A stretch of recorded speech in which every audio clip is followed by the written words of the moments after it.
This is where Phaedrus really differentiates itself in combining a unique foresight-based approach with its established systems engineering portfolio to really make a powerful combination.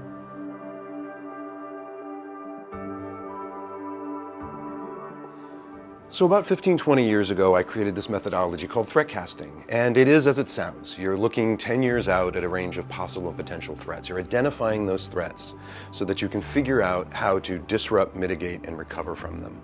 We like to see you have to define that threat landscape so that you can defend it. Threatcasting matters greatly because it perfectly relates to conceptual design, which is one of our core services. And it's an extremely meaningful way to examine the future state of the world, operating environment, threat environment. It's exciting in that it is a different way of solving some of these long-range strategic planning problems. Over the course of a couple of days, we'll end up with each of these small groups of about four of these workshop participants. With those teams, we sensitize them to a particular technology. In the past, we've done work with future 6G wireless systems. We've looked at the effects of emerging and disruptive technologies on the proliferation of weapons of mass destruction, among others. And we sensitize these individuals to what different aspects of the future might hold. And then we ask them to write stories. And across a large group, we end up with several hundred of these vignettes.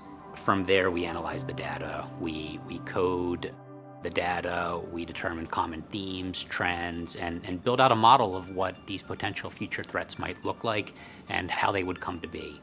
Generative AI is already showing some really useful outcomes in how we perform this methodology.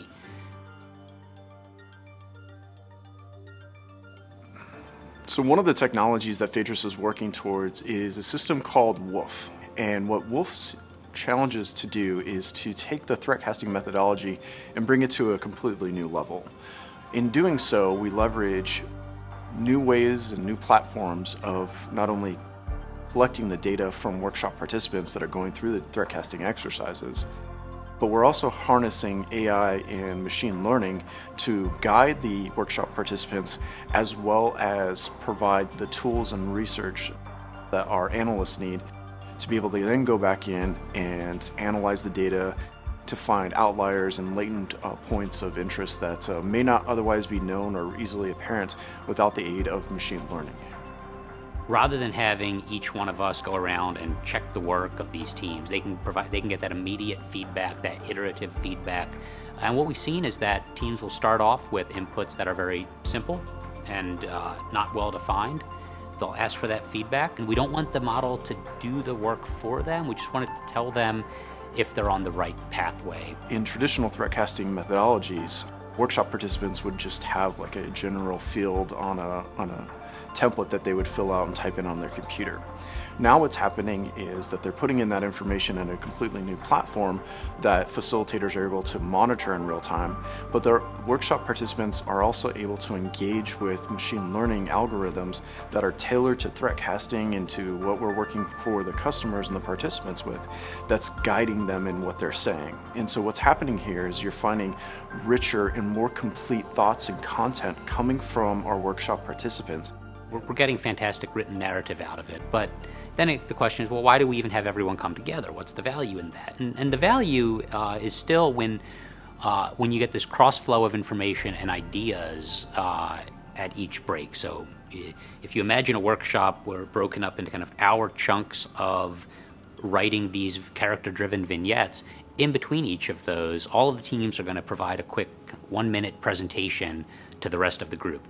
Now, we realized that we could also help augment some of those presentations. Right now, the way that they're done in a manual way is somebody gets up in front of a podium and spends 30 seconds to a minute describing what they just did.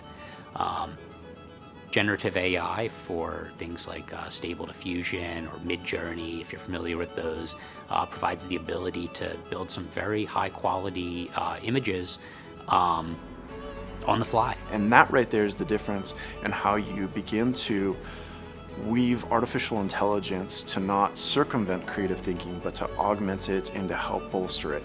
And what we've already seen out of this one event is exponential growth in the quality and the veracity of the information that we're getting from our workshop participants. Because they're guided by machine learning, the depth of the information they're providing us is much richer. Well, it's important to note that business data studies have shown that firms with an internal capacity for futures literacy or strategic foresight capability have a clear advantage in outperforming their competitors and show a 30 to 40% higher profitability rating. But it's not all about profitability either. It's time to market, it's concept development, it's how you can envision alternative futures to work tech concept development. It's really the whole package from beginning to end. There's no better place for that methodology to live than Phaedrus. The bench strength that we have, the people we have, the clients and the people we collaborate with, it can have the most impact there.